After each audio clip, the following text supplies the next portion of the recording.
आप देख रहे हैं माय हॉरर स्टोरी शिव के साथ। चलिए बढ़ाते हैं आज की कहानी की ओर। वह रात थी अमावस की रात। यह सोचकर तुम्हारे रोंगटे खड़े हो जाएंगे कि कहानी सुनते वक्त पीछे मत देखना वरना खतरनाक हो सकता है। पीछे भूत भी हो सकता है। सोच लो, देखना मत देख लिया न, कुछ भी तो नहीं था। मगर डरे ना, इसी तरह के भय को ही तो डर कहते हैं। डर एक ऐसी चीज बनाई है भगवान ने कि पूछो मत, बस हम लोग डर डर के जीते जा रहे हैं। जाने कब यह डर खत्म होगा, शायद मरने के बाद, क्योंकि मरने के बाद तो सारे डर खत्म खल्लाश हो जाते हैं। देखो, यह सब बकवास है, बहुत हो गई यह डर की बातें। कहानी सुनते जाओ, डर तो अभी लगेगा जब कहानी सुन। एक समय की बात है, अकालगढ़ में कभी भी अकाल नहीं पड़ा था, तब भी इसका नाम अकालगढ़ था। और अकाल अब पड़ता है तभी इस गांव का नाम अकालगढ़ है। इस गांव के अकाल पड़ने की भी एक कहानी है। सुनाओ क्या नहीं? अरे नहीं, सुनाऊंगा तो तुम्हें क्या घंटा समझ में आएगी। चलो अब असली बात पर आते हैं। अकालगढ़ में दो भाई नीरज और राजू अपनी बीवी के साथ बढ़िया रहा करते थे। राजू और नीरज में अच्छी बनती थी। नीरज का विवाह नहीं हुआ था पर होने वाला था। कुछ दिनों बाद नीरज की भी शादी हो गई। कुछ दिनों तक तो ठीक ठाक चलता रहा, पर उनकी बीवियों में आपस में नहीं बनती थी, तो उन्होंने अलग अलग रहने का फैसला किया। दोनों अलग अलग रहने लगे। राजू अलग होने पर बहुत कामचोर हो गया था। पहले वह भाई नीरज के साथ थोड़ा बहुत काम काज कर लिया करता था।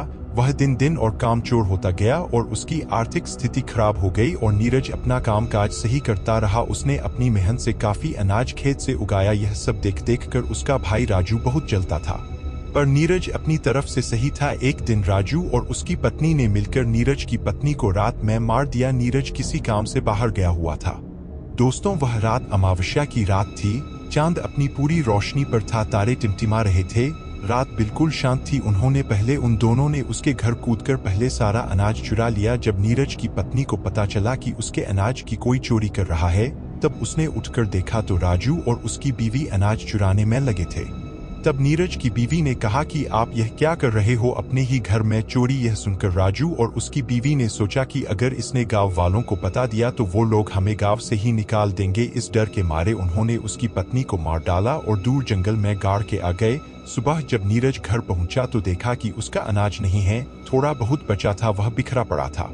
जब उसने अपनी पत्नी को आवाज लगाई पर कोई जवाब नहीं आया। उसने सारे घर को छान डाला पर वो कहीं नहीं मिली। फिर उसने अपनी भाभी से पूछा कि मेरी बीवी कहाँ गई, तो उसने हड़बड़ा के बोला मुझे नहीं पता, कल शाम तक तो घर पर ही थी। इतना पूछकर उसने पड़ोसियों से पूछा तो किसी ने कहा पता नहीं, और किसी ने बताया शाम तक तो घर पर ही थी। वो बहुत घबरा गया और कुछ लोगों को बताया कि घर का सारा अनाज किसी ने चुरा लिया है और मेरी बीवी का भी पता नहीं है कि कहाँ है वो। उसने घर जाके फिर देखा तो उसे उन गेहूं से एक चाकू मिला और कुछ खून भी पड़ा था। उसे सब कुछ समझ में आ गया कि उसे किसी ने मार के सारा अनाज चुरा लिया है। तब उसने अपनी छत पर जाकर देखा तो उसे कुछ अनाज भी गिरा मिला। तो उसे अपने भाई राजू पर शक हुआ, पर नीरज वैसे भी अपने भाई राजू की बहुत इज्जत करता था, इसलिए उसने कुछ कहा नहीं।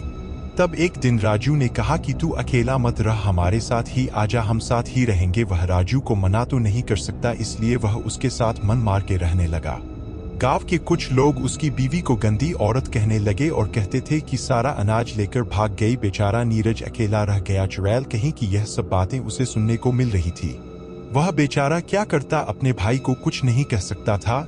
एक दिन की बात है, गाँव के कुछ लोग जंगल से लकड़ी लेने गए थे, तो वे लकड़ी काट ही रहे थे। तब उन्हें किसी स्त्री के रोने की आवाज सुनाई दी। तो उन्होंने कहा कि इस जंगल में कौन रो रहा है, कहीं कोई रास्ता तो नहीं भटक गया। तो वो लोग जिधर से आवाज आ रही थी उसी तरफ चल दिए। कुछ दूर चलकर उन्होंने देखा कि एक औरत एक पेड़ के नीचे बैठकर रो रही है। जब तक वो उसके पास पहुंचते वह गायब हो गई।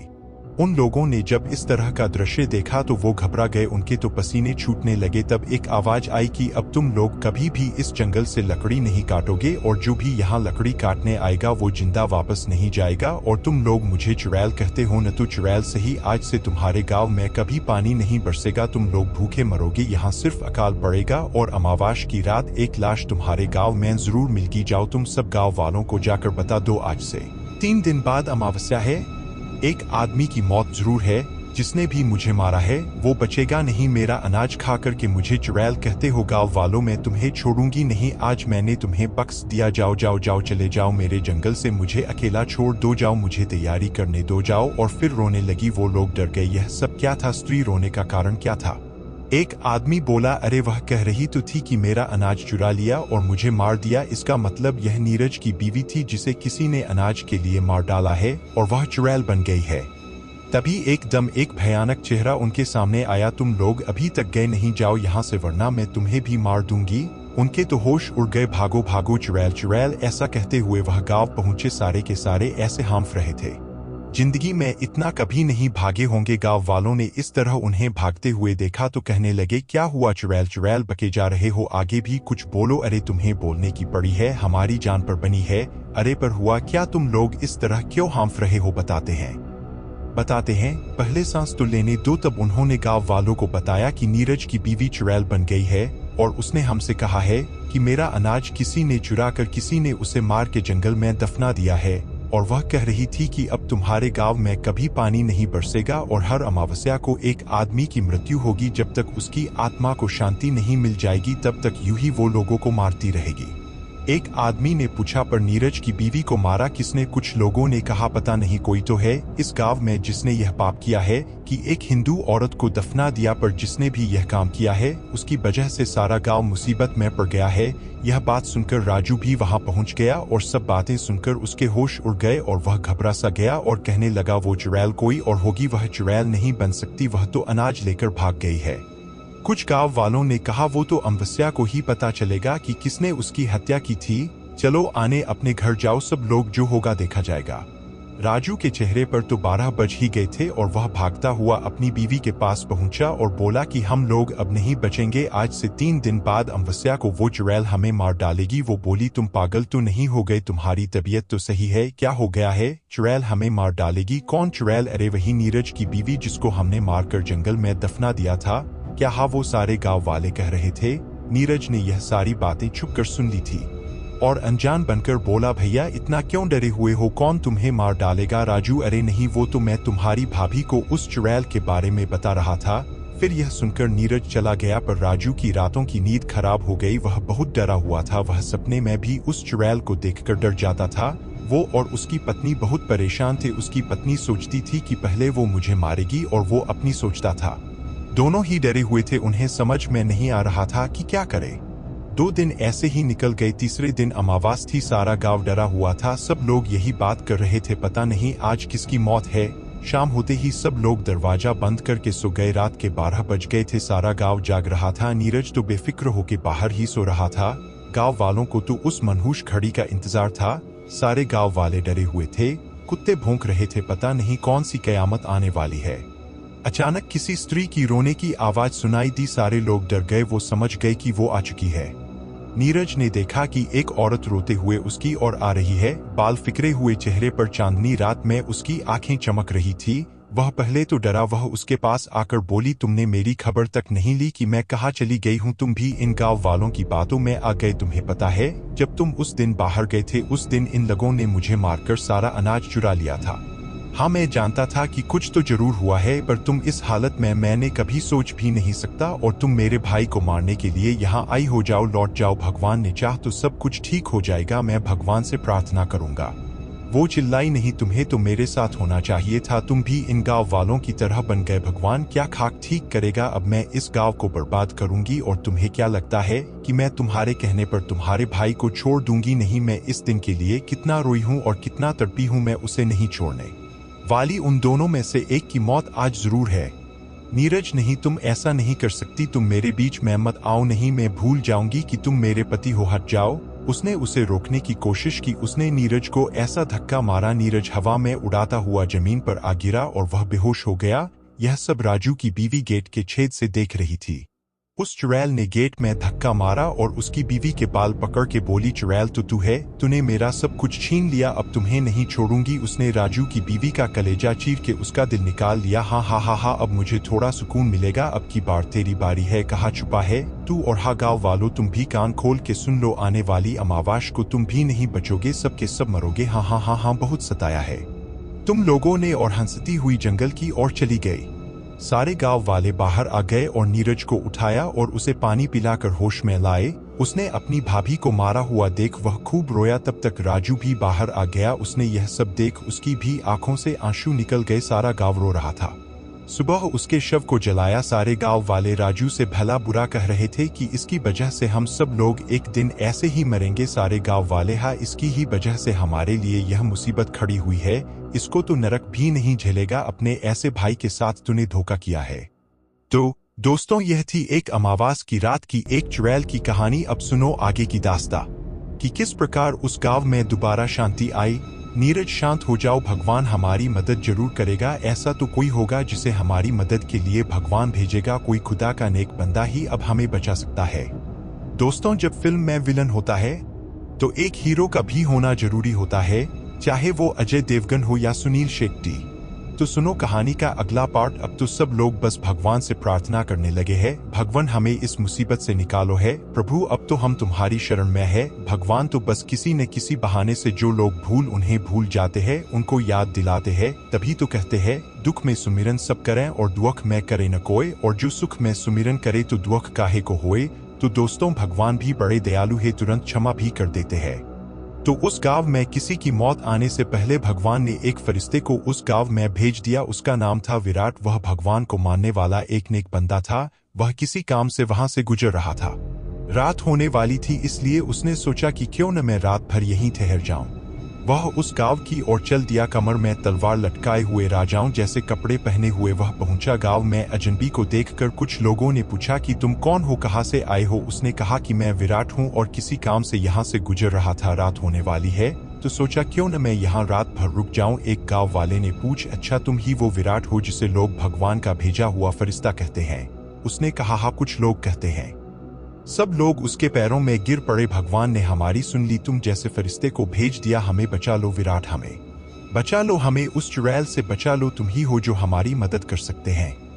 विराट, अरे यह क्या कर रहे हो, पहले खड़े हो जाओ। फिर सब खड़े हो गए। अब बताओ बात क्या है, तुम इतने घबराए हुए क्यों लग रहे हो। अरे गांव अमीन, एक चुड़ैल हम सबको मार डालेगी। अरे मैं आ गया हूँ ना, सब कुछ ठीक हो जाएगा। आओ सारे बताओ मुझे क्या हुआ है। तब गांव वालों ने सब कुछ बता दिया और राजू और नीरज को बुलाया और कहा, राजू तुमसे जो लालच में जो कुछ हुआ बुरा हुआ उसे तुम भूल जाओ और हमारा साथ देकर इस गांव को बचाओ। और नीरज, तुम अपने बड़े भाई को माफ कर दो। नीरज, मैं तो भाई से कभी गुस्सा भी नहीं हुआ, मगर आप लोगों को लगता है कि मैं गुस्सा हूं, तो भाई मुझे माफ कर देना। और उसने राजू के पैर छू लिए। राजू ने उसे उठाकर गले लगा लिया। दोनों की आंखों से आंसू निकल रहे थे। तब विराट ने कहा, हमारे पास कल का वक्त है और परसों अमावास है। तुम लोगों को किस किस चीज का इंतजाम करना है मैं बताऊंगा। अब आप लोग निडर होके अपने घरों में सो जाइए, सुबह मैं सबको बता दूंगा। विराट को गांव वालों ने बढ़िया पकवान, मिठाइयाँ और खूब मेहमान नमाजी की और बढ़िया बिस्तर पर सुलाया। सुबह होकर विराट ने सब गांव वालों को इकट्ठा होने को कहा। थोड़ी देर में सारा गांव इकट्ठा हो गया। तब उसने सबको बताया, हम सबको मिलकर उस चुड़ैल को मारना होगा। मैं सबको बताता हूँ हमें क्या करना है। कल रात पूरे गांव में उजाला होना चाहिए। कोई भी घर बिन उजाले के नहीं होना चाहिए। पूरे गांव को दीपावली की तरह सजा दो और सब लोग घर से बाहर होने चाहिए मेरी नजरों के सामने। और राजू, तुम अपने घर में हवन की सामग्री के साथ वहां बैठोगे। मैं यहाँ से मंत्र पढ़ूंगा और तुम आहुति दोगे। और नीरज, तुम जंगल में 2 लोगों के साथ उस चुड़ैल की कब्र को खोदकर उसके शरीर को जलना होगा। मैं तुम्हें कल सुबह यही मिलूंगा। अब सब लोग तैयारी करो। उस दिन की रात कब बीते सबको यही इंतजार था। सुबह होते ही विराट ने सब गांव वालों को इकट्ठा किया और कहा, तैयारी हो चुकी है गांव वाले। हाँ, हमने अपने घर में खूब सारे दीपक तैयार करके रख दिए हैं। सारी तैयारी हो गई है। शाम होते ही उसने नीरज से कहा, तुम 2 लोग लेकर यह लो अपमंत्रित नींबू। यह तुम्हें वह कब्र कहा है यह बताएगा। यह जहां भी लाल हो जाए वही उसकी कब्र है। और यह लो लहसुन की मालाएं अपने अपने गले में डाल लो। इससे वो तुम्हें छू भी नहीं पाएगी, चाहे वो कुछ भी करे। तुम डरना मत, वो किसी भी तरह तुमसे इस माला को उतारने की कोशिश करेगी, पर तुम यह गलती मत करना वरना वो तुम्हें मार देगी। अब तुम लोग जाओ, अपना ध्यान रखना। वो लोग फावड़े उठाकर जंगल की ओर चले गए। इधर सब लोग इकट्ठे होकर बैठे उस चुड़ैल का इंतजार कर रहे थे। उधर राजू अपना आसन लगाए हुए हवन पर बैठा था। रात के 12 बज रहे थे कि किसी के पैरों की आहट सुनाई दी। सब लोग उधर देखने लगे तो क्या देखते हैं कि बाल फिकरे हुए सफेद साड़ी में एक औरत चली आ रही है। उसने गांव में रात रोशनी देख वह रुकी और फिर आगे बढ़ी। उसने देखा कि सारे गांव वाले बाहर बैठे हैं, जैसे कि उन्हें बिल्कुल डर नहीं किसी बात का। वह जोर से चिल्लाई, अरे मूर्खों, मरने की इतनी जल्दी है? हा हा हा हा, तो यह लो। उसने जोर से हवा चलाई कि सारे दीपक बुझ गए। सारे गांव में अंधेरा हो गया। सारे लोग डरने लगे। वह कभी इधर दिखे कभी उधर। हा हा हा हा हा, अब तुम सब लोग मरोगे। ऐसा होते देख विराट ने कहा, रुक जाओ, इन गांव वालों को छोड़, मुझसे लड़, इनसे मैंने कहा था यह सब करने को। चुड़ैल बोली, तू कौन है? वह बोला, मेरा नाम विराट है और तुम किसी को बिना नुकसान किए हुए यहाँ से चली जाओ, वरना मुझे तुम्हें मारना पड़ेगा। चुड़ैल, तू मुझे मरेगा? हा हा हा हा हा, यह मुझे मरेगा। यह ले। उसने उसको अपनी शक्ति से बहुत दूर फेंक दिया और वह दीवार से जा टकराया। विराट, आ मेरा सर, लगता है इसे सबक सीखना ही पड़ेगा। उसने अपनी तलवार निकाली और उस पर हमला कर दिया। वह एकदम गायब हो गई। उसका वार खाली निकल गया। अब वो गायब हो गई, बस आवाज सुनाई दे रही थी। विराट ने भगवान से प्रार्थना की और आंखें खोली। अब उसे वह चुड़ैल दिखाई देने लगी। उसने अपनी तलवार से उसके चोट पहुंचा दी। अब वह अपने को हारता देख वह राजू की और लपकी। विराट ने मंत्र पढ़ना शुरू किए है, प्रभु, मैं अपने पापों को कबूल करता हूँ, मुझे माफ कर दो, मैं आगे से कभी ऐसी भूल नहीं करूंगा। यही राजू दोहरा रहा था और वह हवन में आहुति दे रहा था। वह उसके ऊपर लपकी। उससे पहले ही विराट ने अपनी तलवार निकाली और उसके पेट में घुसेड़ दी। तलवार उसके पेट को चीरते हुए पार निकल गई। वो चिल्लाई, आ। वो भागती हुई जंगल की और चली गई। उधर नीरज और उसके दोस्तों को वो कब्र मिल गई। वो उसे खोद ही रहे थे कि उन्हें किसी के चिल्लाने की आवाज आई। वो समझ गए कि चुड़ैल आ रही। उनके खोदने की स्पीड बढ़ाई और उसकी लाश को निकाला। वो उस लाश को निकाल पाए ही थे कि वह वहां आ पहुंची। वो उन पर झपटी। जैसे ही उसने उन पर हमला करना चाहा, वह चीख कर ददोर जा गिरी। वह लहसुन को देखकर दूर से ही चिल्लाई जा रही थी, उसे मत छू, उसे मत जलाओ। तब तक विराट भी उसका पीछा करते हुए वहां आ पहुंचा। उसने कहा, जल्दी से इस शरीर को जला दो। उनके तो हाथ कांप रहे थे, माचिस भी नहीं जल रही थी और वह चिल्लाए, नहीं नहीं नहीं, जा रही थी, नहीं, मुझे छोड़ दो, उसे मत जलाओ। माचिस जलते ही उसने उसमें आग लगा दी। शरीर जलने लगा और वह भी जलने लगी। वो आ नहीं, मुझे छोड़ दो, मुझ पर रहम करो। आ और वह राख के ढेर में परिवर्तित हो गई। विराट ने उन तीनों को शाबाशी दी और वह गांव वापस आ गए। सारे गांव वाले अब बहुत खुश थे। सब ने विराट का धन्यवाद किया। सुबह होते ही विराट ने कहा, अब मुझे चलना चाहिए। सब गांव वालों की आंखों में आंसू आ गए और सबको राम राम करके विराट आगे बढ़ गया।